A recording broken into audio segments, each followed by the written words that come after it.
has won by a technical knockout. Maybe now they won't call Sugar Ray Leonard a hype. There it is. Off the ropes. Leonard fighting off the ropes. Look at that hand speed. Follows the nasty blows. Combinations. Oh, and so long. Timber. It's all over. Sugar Ray Leonard wins.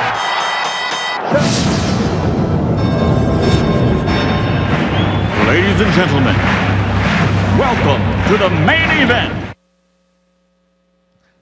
Okay, I'm back. I'm back. Can you hear me okay? First of all, I want to say congratulations to all the awards recipients. Do you mind if I take my jacket off? It's a bit warm.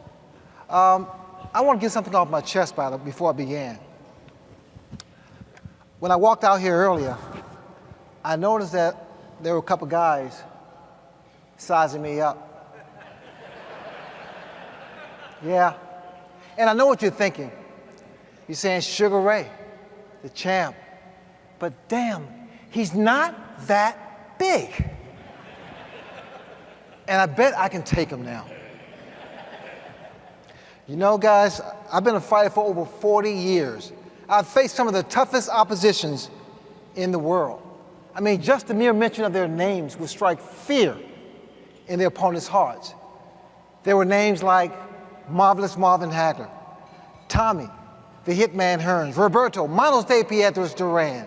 I mean, these guys, let me tell you something, they were the creme de la creme, the best of the very best. Each one of them, a living legend. And I found a way to beat them all. But I'm not here to necessarily talk about the physicalities of my accomplishments, but more so about the power of not just the body, but the mind and the spirit, that power of winning. But for a number of years, I stopped being a fighter outside that boxing ring. I stopped applying the same principles that made me into an Olympic gold medal winner in 1976 in Montreal, a 6-time world boxing champion in 5 weight divisions, a contestant on Dancing with the Stars. Well, it was tough.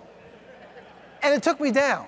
It took me down, but didn't take me out, because I have a philosophy, one that had guided me through my amateur and professional boxing career, and now later on as a husband, a father, a businessman. It is my philosophy that I call power, which means to prepare, overcome, win every round.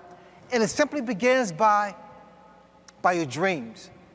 That's right, because your dreams are the window to your future. Your goals are the vehicle that takes you there. You take away those dreams and you're stuck in a room without windows. You take away those goals and you don't have a map to get to your dreams. I always stress the importance of dreaming, because dreaming is your GPS towards your success. It's what gives you incentive, motivation, determination. And determination is what turns all of us into winners. And yes, some people are born with extraordinary size, strength, speed, and talent. But without determination, our talent never fully develops. I mean, no one is born a world champion, just like no one is born a brain surgeon. The successful do what they must, what they can to be the best, to be number one. For me, it took a 5-mile run at 5 a.m. in the morning. For you, it could be something as simple as just going to work an hour early, or maybe leaving your job 2 hours later. And these may be somewhat of a painful sacrifice, but it's this type of determination that just happens to build tremendous confidence, the type of confidence in knowing that more than likely, your competitors are not making those same sacrifices. Remember this, determination gives you that mental edge. It was back in 1987 that I decided to come out of retirement. And I recall telling my father-in-law before making it public, I said, Dick, I'm going to fight Marvin Hagler. He said, son, can we talk? He said, you're past your prime. You've only had one fight in, 5 years? Marvin Hagler's head is impervious to pain. And here's a champion who has not lost a fight in 11 consecutive years. That man is going to kill you. I was like, whoa, whoa. I mean, I was totally blown away by his confidence in me. He said, son, for God's sake, what other reason could you be doing this? I said, well, Dick, they are also paying me $10 million. He said, so when did training camp start? Now, to beat a guy like Marvin Hagler required me to do things twice as hard and twice as long. So in training camp, instead of me training the regular 3-minute rounds with 1 minute rest, I did 5-minute rounds with 30 seconds rest. I flew in sparring partners from all over the country, and we go for it, 10 rounds, 15 rounds. And when my legs and lungs started to burn, I didn't quit, not a chance. I added more rounds because I was going to be completely ready for that fight or die trying. When I entered that ring, April 6, 1987, I knew something that very few people knew, and that was I was going to beat marvelous Marvin Hagler. Now remember, I was a huge underdog, but through sheer determination and will, I was able to push not only my body, but my mind to a whole new level. Less than 1 hour later, in that parking lot at Caesar's Palace in Las Vegas, Nevada, I proved the critics wrong because my determination had allowed me to do what they thought would be impossible. Check it out, determination. Marvelous Marvin Hagler defends his middleweight title against Sugar Ray Leonard. Once every couple of years, there are events in boxing which capture the public's imagination. Going into the fight, most people seem to think that Marvin Hagler will win. Can Ray bring back the magic of old? That's what we're here to find out. Leonard, the first punch of the fight. Very clear that Leonard is trying to fight a tactical fight, moving away, punching in flurries, clinching, moving again. Just a staring contest at the end of the round. Ray Leonard as if to say, I'm still here. Cool as he can be. Got him over and out of his mind already. Just keep it up. That was a good left hand by Hagler. Come on, punch it out, punch it out. Right hand by Leonard. A lot of ring savvy being shown by Sugar Ray Leonard right now. Last time we saw Hagler punch his head like that, he tore after Hearns. We'll see if he's getting a little desperate now. And he wound up and hit him to the stomach. Hagler has led him into this fight. Or to put it in a more positive way, Ray Leonard has put himself into this fight. A good right. Very Ray good seemed right. hurt. And now Hagler mocking Leonard. Ray Leonard is hurt in the corner. Hagler peppering him. Leonard now tries to fight off the ropes. Combinations of punches. And now it's Hagler who backs off. Ray, deep breath. We only got 3 minutes. The crowd chanting Sugar Ray.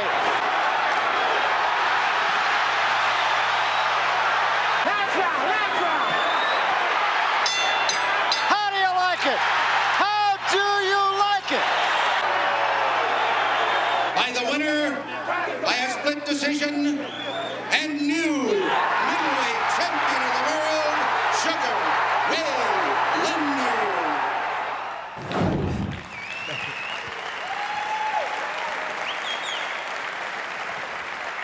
Determination. Let's talk about the road work, which is the extra rounds, the early morning miles. It's that extra hour I talked about. Knowing your competitor's strong points and weak points. So in short, you're doing everything necessary to achieve your goals and dreams. I did the road work to defeat Hagler, and it was organized and specific, and it worked. But here's the important thing about the road work. You see, the more you do it, the easier it becomes, because sometimes the body has to catch up with the mind. And once it does, both the body and mind eventually accepts it as routine. Because how else would you describe a one-time couch potato who now runs marathons? People who battle back from certain defeats. Who do you know in this room who has turned their life around? I bet they did the road work. And the greatest thing about the road work is how it positively affects your confidence, then gives you that ability to dig deep and perform in high-pressure situations. It was back in September of 1981 that I fought Tommy the Hitman Hearns for the undisputed welterweight championship of the world. Tommy Hearns, oh my gosh, what an amazing champion, what an amazing fighter. But at 147 pounds, the guy was a freak of nature. I mean, standing 6'2", arms the length of a football field. He was fast, he was powerful, and back then, we went 15 rounds. And at the end of 12 rounds, I was behind on the judges' scorecards. So as I sat in my corner, my trainer, Angelo Dundee, yelled at me, "You're blowing it, son, you're blowing it." And I was exhausted, completely spent. But I knew I had done the road work.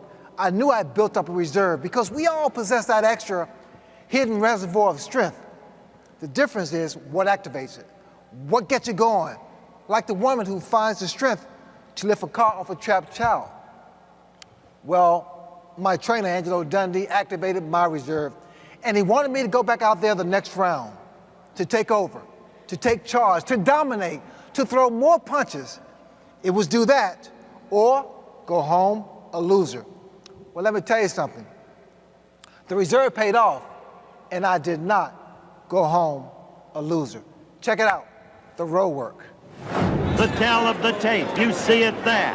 The principal feature, that 8-inch edge in reach enjoyed by Thomas Hearns. We are 1 minute into round one. See how quickly Leonard got out of that corner? To stay there is to invite disaster with the stunning punching power that Tommy Hearns possesses. Look at the intensity in Leonard's eyes. Leonard's left eye appears puffy under the eye. Leonard scoring again, getting Hearns with the left hook. Hearns backing off to the ropes. Never dreamed it would be toe-to-toe, and look at Hearns. He almost went down. He almost went down.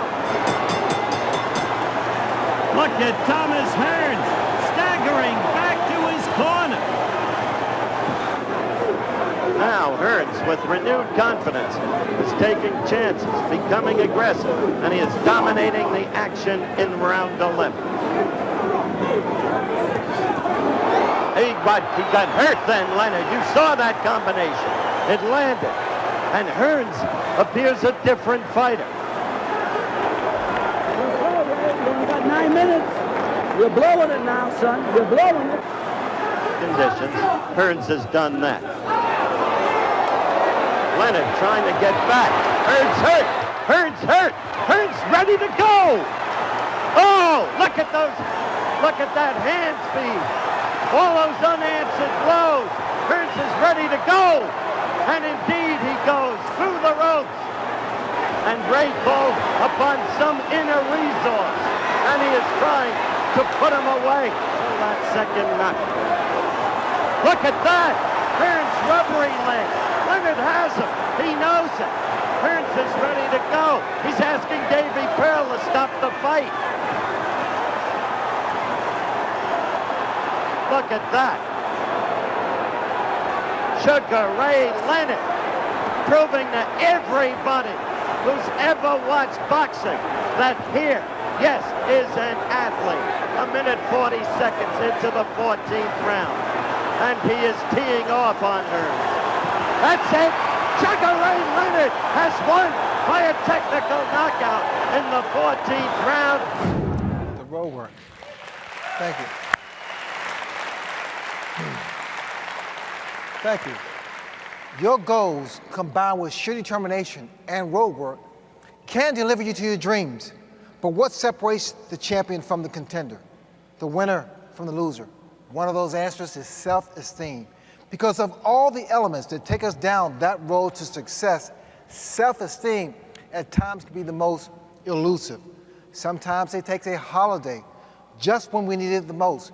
And this is what makes your focus, your goals, determination, road work critical, because they have tremendous impact on your self-esteem, which can be nurtured, shaped, and grown to the extent of rather than you pulling it along, it pulls you along. Then soon, you will be completely confident in your decision-making as you target new and greater heights.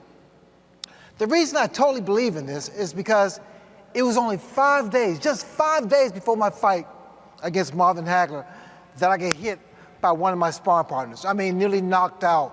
And the gym, forget about it, packed full of cameras, reporters from all over the world. But I had the experience to kind of cover things up. But my guys knew, my team knew, because the van ride back to my hotel was more than quiet. It was deathly quiet. And that silence told me everything. They figured if a sparring partner could hurt Ray, oh my gosh, what would Marvin Hagler do to him? Because the original fight plan was for me to stand toe-to-toe with Marvin because we knew he had built up a lot of scar tissue around the eyes, was susceptible to cuts.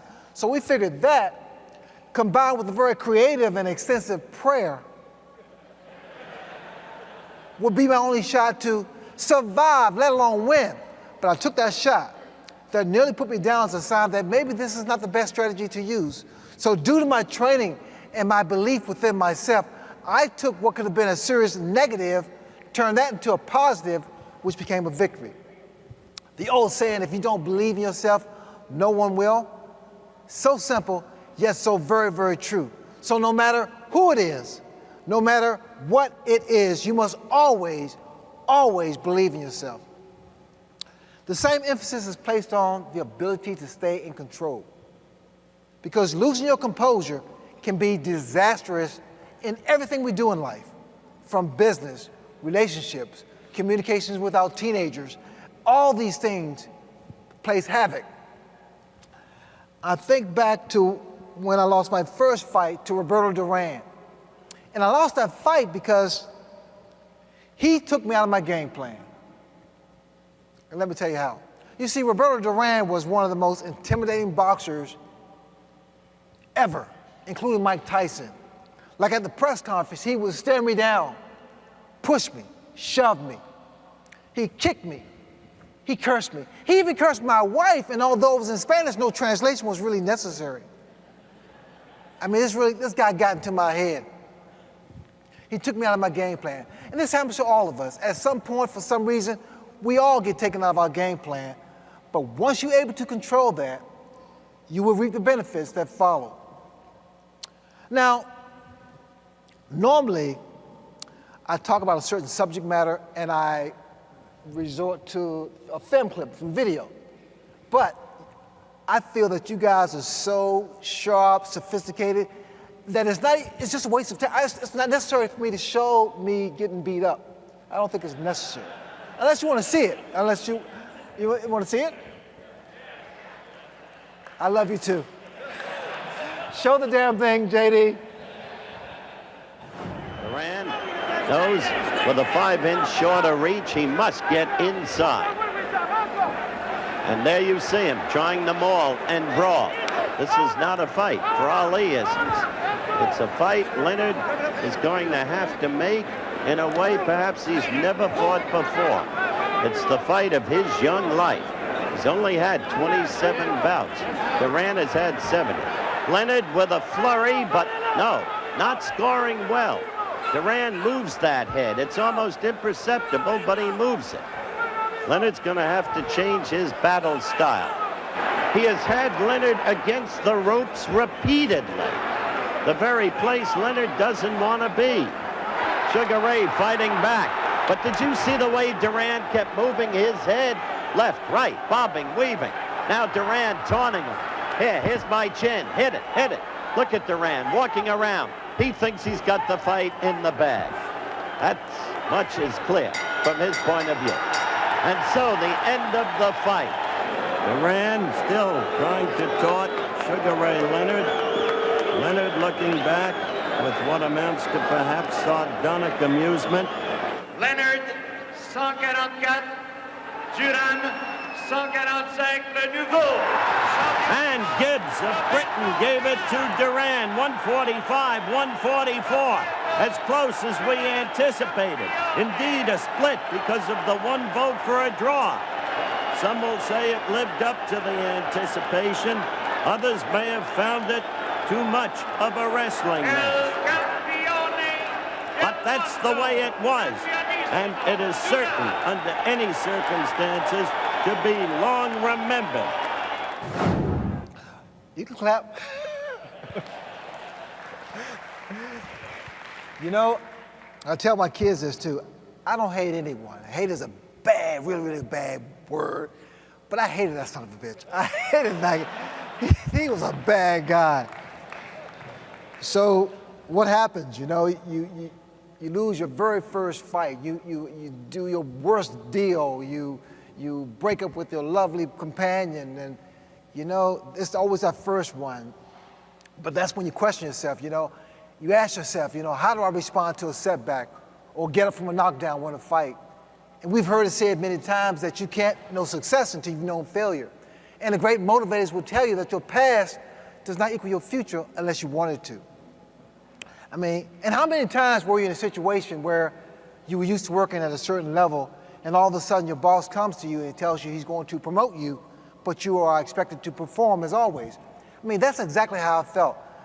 I moved up in rank for the best guy, but I just fought the wrong fight. And I remember studying the tape of that loss over and over again, trying to find a way to beat this guy. Then I saw that I had to be more economical, be faster, smarter, better. And the fight was made. The rematch was made in less than 6 months. Now it was my turn to make him lose his composure. But you know what? I did better than that. I made this guy quit. I made this guy say no mas. I mean, I had so much fun. It's so much fun. You gotta check it out. I love it, man. Check it out. From sea to shining sea, Lord,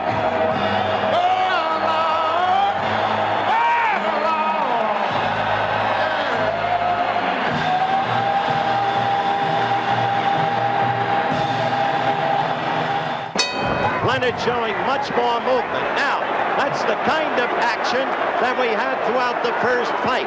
Duran pulling Leonard against the ropes, but this time Leonard got out and away quickly. A good right by Leonard, a good right.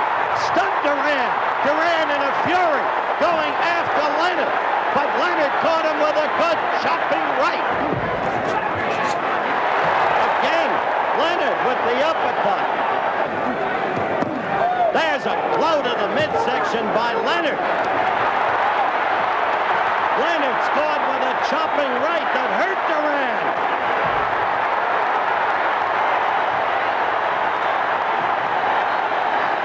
You can see how Leonard's confidence has grown. Now the follow, and he caught him with the left.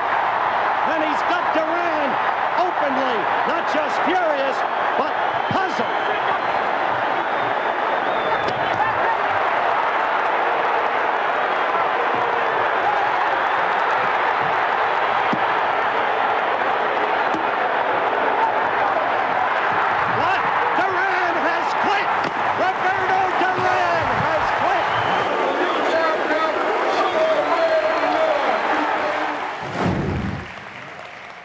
That was so much fun.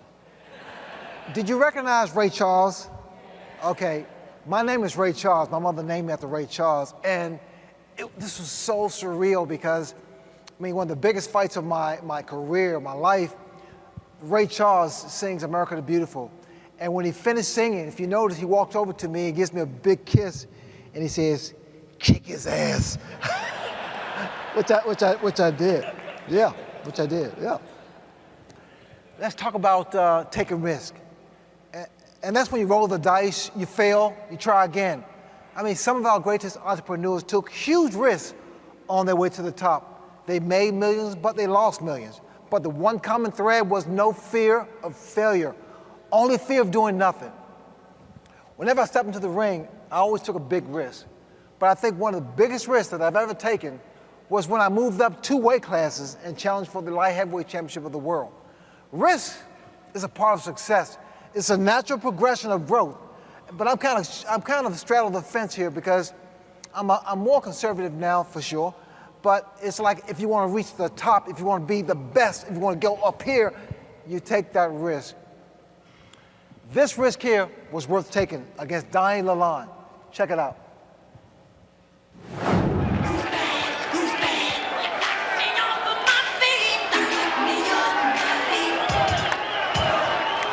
Sugar Ray Leonard. Leonard, 32 years old. Donnie Lalonde says he's too old. He's an old welterweight.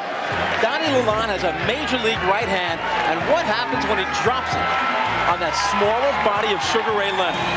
You got to believe that the longer the fight goes, Donnie Lalonde has a better chance. But I think early in the fight, he's going to see moves he never knew existed in a ring. Here they go. Lalonde bangs one off the chest of Leonard. You notice how Lalonde pushed Leonard off with his shoulder. It's getting rough in there. And Leonard goes down. Sugar Ray Leonard is down. He's up at 4. And now what will happen? How will Ray Leonard respond? Lalonde has been a great finisher whenever he's had his opponent hurt. Leonard on wobbly legs holds on. Leonard is finding it very easy to get in with the left hand. Lalonde landed a couple of combinations. Leonard gets tagged again. Leonard not moving. Lalonde landing.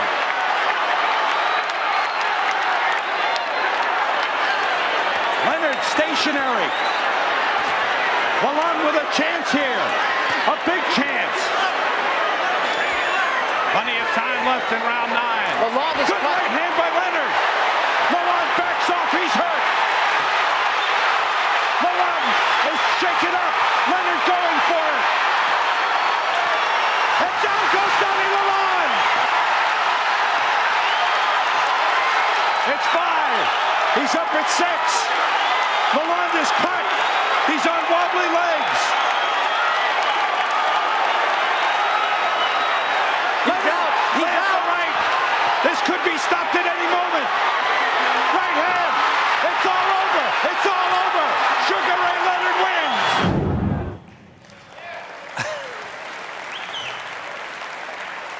Thank you. I won that fight because I dreamed the dream. I had determination. I did the road work. I believed in myself. I stayed in control. I took the risk. But most importantly, I wanted victory. I wanted victory. But what exactly is victory? Victory is when you win. It's when you get the reward, the recognition, the prize, the money. But for some, victory is all about accomplishing what you set out to do. Then for others, it's just a matter of knowing that you gave it your best, gave it all that you had. I'm often asked the question, what makes average anything but average? It's here, and it's here. It's all about dreaming a dream, but having a plan that turns that dream into reality. I guess our dreams becoming a reality is victory. And that is what's so wonderful about victory, in that it is defined in so many ways. My victories are my lovely family, my Olympic gold medal, my world titles, and while my victories may be somewhat different than yours, they are pretty much the same. Whether it's financial security, a promotion at work, a brand new home, or just simply your child telling you just how much they love you. However you define victory, the key is to always strive to attain it. But you gotta have a blueprint. You gotta have a plan that turns that dream into reality. As I gaze out into this audience, I see winners. I see fighters. And if I have to leave you with any bit of advice, that would be, for God's sake, keep those guards up, baby. I love you, man. All the best. Thank you so much. Shine and see. You know, I wish I had somebody to help me here.